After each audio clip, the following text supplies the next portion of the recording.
Hi friends, welcome to Pushpa's life. இன்றைக்கி இந்த பதிவில் என்ன பார்க்க போகிறோம் அப்படின்னா, ஞாயிற்றுக்கிழமை கூட நம்மளுக்கு ஹாலிடே இல்லைங்க. இருந்தாலும் நம்ம எப்போவுமே சந்தோஷத்தை எல்லாத்துக்கும் கொடுக்கறதுக்கு மறக்கிறதில்ல அப்படிங்கிறத பற்றி தாங்க. கண்டிப்பாக இந்த பதிவு உங்களுக்கு ஒரு சந்தோஷத்தையும் மகிழ்ச்சியையும் கொடுக்கும். வாங்க வீடியோக்குள்ளே போயிடலாம். அதுக்கு முன்னாடி நேற்று போட்ட பதிவில் எந்த ஒரு கமெண்ட்ஸுமே வரல. காரணம் பார்த்தீங்க அப்படின்னா என்னன்னு தெரியல, கமெண்ட்ஸு ஆஃப் ஆயிருந்தது அப்படிங்கிற மாதிரி சொல்கிறாங்க. ஒருவேளை நான் அடிக்கடி நம்மளோட ஃபேமிலியில் இருக்கிறவங்களோட நேமெல்லாம் சொல்கிறதுனாலையே இருக்குமோ அப்படின்னு எனக்கு ஒரு டவுட்டாக இருக்குது. அதனால் நான் மொத்தமாக நம்மளோட ஃபேமிலியில் இருக்கிற எல்லா சகோதரிகளுக்குமே ஒரு ஹாய் சொல்லிடுறேங்க. சாரி, இனிமேல் உங்களோட பேர் சொல்லாமல் உங்களோட கமெண்ட்ஸுக்கு ரிப்ளை மட்டும் எப்போவும் பண்ணுறேங்க. தயவு செஞ்சு கோச்சிக்காதீங்க. இது யூடியூப்பில் இருக்கிற ரெஸ்ட்ரிக்ஷன்ஸாக இருக்கும் அப்படின்னு நான் நினைக்கிறேன். சரி, நாம் வீடியோக்குள்ளே போயிடலாம். ஞாயிற்றுக்கிழமை சண்டே அப்படின்னாவே எல்லாத்துக்கும் லீவு தான். ஆனால் நம்மளோட ஹவுஸ் ஒய்ஃபுக்கு மட்டும் எப்போவுமே லீவு கிடையாதுங்க. இருந்தாலும் நம்ம என்றைக்குமே அதை பற்றியெல்லாம் கவலைப்பட மாட்டோம். மற்றவங்க சந்தோஷமாக இருக்கிறதுக்கு நம்மளால் என்ன முடியுமோ எல்லா வேலைகளையும் எல்லா உதவிகளையும் நம்ம செஞ்சுட்டே தான் இருப்போம். அதுதான் நம்மளோட சந்தோஷமும் கூட, இல்லைங்களா? நீங்களும் உங்களோட ஹாப்பினஸையும் உங்களோட எதுவாக இருந்தாலும் நம்மளோட கமெண்ட்ஸில் ஷேர் பண்ணிக்கோங்க. அப்படி தான் இன்றைக்கி நான் பார்த்தீங்க அப்படின்னா, இன்றைக்கி பையனுக்கும் லீவுங்கிறதுனால இந்த வாரமே ஒரு கொஞ்சம் எப்படி சொல்கிறது, மெதுவாகவே எழுந்திரிச்சிக்கலாம் அப்படிங்கிற மாதிரி நினச்சதுனால பார்த்தீங்க அப்படின்னா 5 மணிக்கு தாங்க எல்லாம் முடிஞ்சது. நான் எழுந்திரிச்சோன்னையும் எங்கள் மேடமும் எழுந்திரிச்சிட்டாங்க. அதனால் இன்றைக்கி எக்ஸசைஸ் கூட பண்ண முடியல. டைரெக்டாக ஃப்ரெஷ்ஷப் ஆகிட்டு கோலமெல்லாம் போட்டு விட்டுட்டு, இல்லைன்னா தீபம் ஏற்றி முடிச்சுட்டு அதையெல்லாம் நம்மளோட வழிபாடுகளையெல்லாம் முடிச்சுட்டு அதுக்கப்புறம் தான் வெளியில் கோலம் போடுவேன். இன்றைக்கி பார்த்திங்க அப்படின்னா சரி 6 மணி ஆகிட்டதுனால வெளியிலையும் எல்லா பக்கம் க்ளீன் பண்ணி விட்டுட்டு வாசல்லாம் தெளித்து விட்டு கோலமெல்லாம் போட்டுட்டேங்க. அதுக்கப்புறம் தீபமும் ஏற்றியாச்சு. இந்த வீடியோ பார்க்குறவங்களும் சரி, நம்மளோட ஃபேமிலியில் இருக்கிற எல்லா ஒரு சகோதரிகளுக்காகவும் தீபம் ஏற்ற முடியாமல் சிரமப்பட்டுருந்தீங்க அப்படின்னா உங்கள் எல்லாத்துக்காகவுமே இன்றைக்கி நான் இந்த தீபத்தை ஏற்றுறேங்க. அந்த முருகனோட அருள், அந்த சிவனோட அருள், இந்த பிரபஞ்சத்தோட அருள் எல்லாமே உங்கள் எல்லாத்துக்குமே கிடைக்கணும் அப்படின்னு சொல்லி மனமாற வேண்டிக்கிறேங்க. அதுக்கப்புறம் பார்த்தீங்க அப்படின்னா, அதுக்கப்புறம் நம்மளோட சிஸ்டர் சொல்லியிருந்தீங்க வேலைக்கு மார்னிங் ஷிஃப்ட் அப்படிங்கிறதுனால வேலைக்கு போகணும். அதனால் 4 to 4:15 to 4:45 தீபம் ஏற்றிட்டு நான் வேலைக்கு கிளம்பிடுறேங்கிற மாதிரி சொல்லியிருந்தீங்க நம்மளோட சிஸ்டர். அன்புள்ள சகோதரி,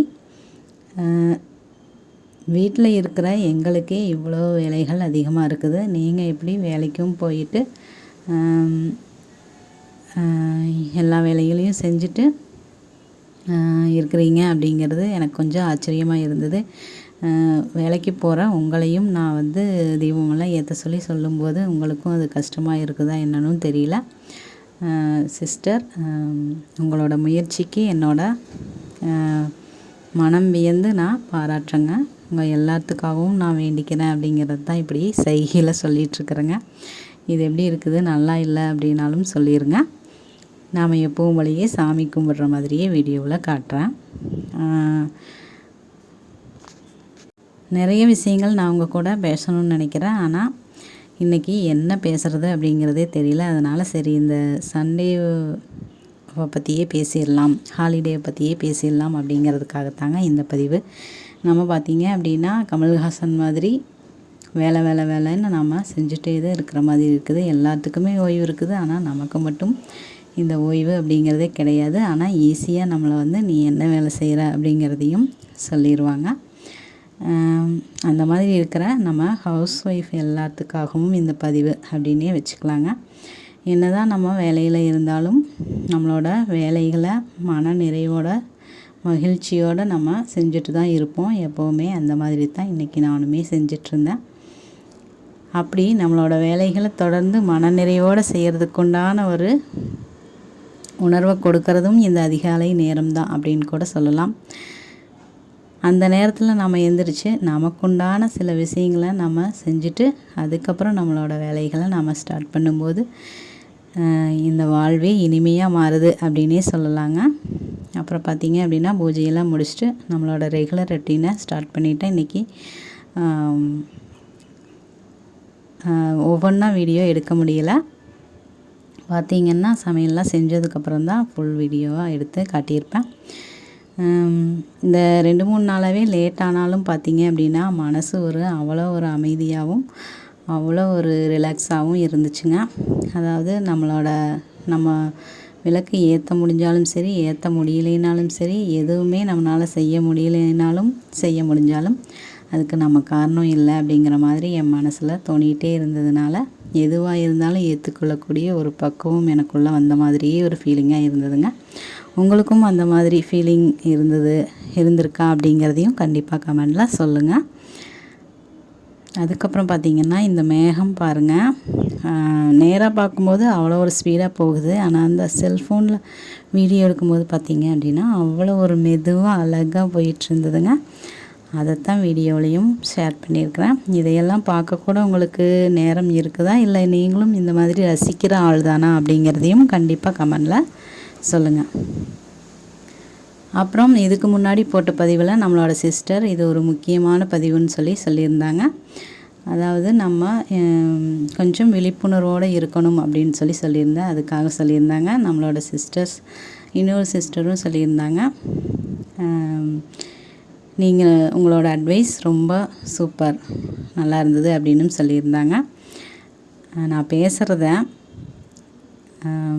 மொக்க போடுற அப்படின்னு சொல்லி என்னை அவாய்ட் பண்ணுறவங்களும் இருக்கிறாங்க. இருந்தாலும் நான் பேசுகிறதையும் என்னையும் பிடிச்சவங்க நீங்கள் இருக்கிறீங்க அப்படிங்கிற ஒரு சந்தோஷத்தோடு இந்த பதிவை நான் உருவாக்கியிருக்கிறேங்க.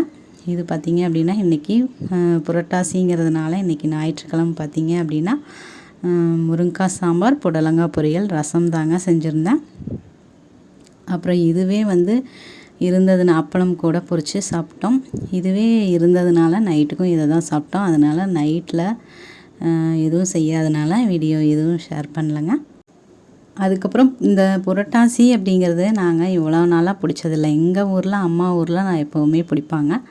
ஆனால் இங்கேயும் பிடிப்பாங்க அத்தை வீட்டில். ஆனால் எங்கள் வீட்டுக்காரர் அந்த மாதிரி நாங்கள் எதுவும் ஃபாலோ பண்ணாமல் தான் இருந்தோம். இந்த ஒரு 2-3 வருஷமாக தாங்க ஃபாலோ பண்ணிகிட்ருக்குறோம். என்ன அப்படின்னா இது உங்களுக்கும் கொஞ்சம் யூஸ்ஃபுல்லாக இருக்கும் அப்படின்னு நினைக்கிறேன். என்ன அப்படின்னா புரட்டாசி மாதத்தில் நம்ம அசைவ உணவுகள் சாப்பிடும்போது அது ஜீரண சக்திக்கு வராது அப்படிங்கிறதுனால, இயற்கையாகவே அது வராது அப்படிங்கிறதுனால தான் அந்த மாதத்தில் நம்ம முன்னோர்கள் எல்லாருமே புரட்டாசி மாதத்தில் அசைவம் சாப்பிடாமல் இருந்திருக்கிறாங்க அப்படிங்கிற மாதிரி எங்களுக்கு ஒரு விஷயம் தெரிய வந்தது. இந்த மாதிரி செல்ஃபோனில் பார்க்கும்போது தான் தெரிய வந்தது. சரி அந்த மாதிரி ஃபாலோ பண்ணி பார்க்கலான்னு நாங்கள் ஒரு வருஷம் ட்ரை பண்ணி பார்க்கும்போது பார்த்திங்க அப்படின்னா உடம்பு அவ்வளோ ஒரு எப்படி சொல்கிறது, நம்ம எப்போவுமே நம்ம ஒரு உப்புசமாக இருக்கிற மாதிரியோ ரொம்ப டயர்டாக இருக்கிற மாதிரியோ இருக்கும் இல்லைங்களா. அந்த ஒரு மாதம் சாப்பிடாம புரட்டாசி மாதம் சாப்பிடாமல் விட்டதுக்கப்புறம் பார்த்திங்கன்னா அவ்வளோ ஒரு உடம்பு ஃப்ரீயாக இருந்ததுங்க. அதுக்கப்புறம் தான் நாங்கள் இந்த ஒரு 3 வருஷமாக தான் இந்த புரட்டாசியை ஃபாலோ பண்ணிகிட்ருக்குறோம். புரட்டாசி பிடிக்கிறோம் அப்படின்னே சொல்லலாங்க. அதுக்கப்புறம் பார்த்திங்கன்னா ஒரு 6 மணி இருக்கும்னு நினைக்கிறேன், 5 மணி 6 மணி. நிலவும் சரி அந்த வானமும் சரி அவ்வளோ ஒரு அழகாக இருந்தது. அதைத்தான் நாங்கள் ரசித்ததையும் உங்களோடையும் ஷேர் பண்ணியிருக்கிறேங்க. ஓகே ஃப்ரெண்ட்ஸ், இந்த பதிவு உங்களுக்கு ஒரு சந்தோஷத்தையும் மகிழ்ச்சியும் கொடுத்துருக்குன்னு நம்புகிறேன். மீண்டும் ஒரு நல்ல பயனுள்ள பதிவுடன் உங்களை சந்திக்கிறேன். அதுவரை உங்களிடமிருந்து விடைபெறுவது உங்கள் அன்புள்ள தோழி புஷ்பா. அன்பாய் இருப்போம். எந்த சூழ்நிலையிலும் அன்பை கொடுத்து அன்பை பெறுவோம். தேங்க்யூ.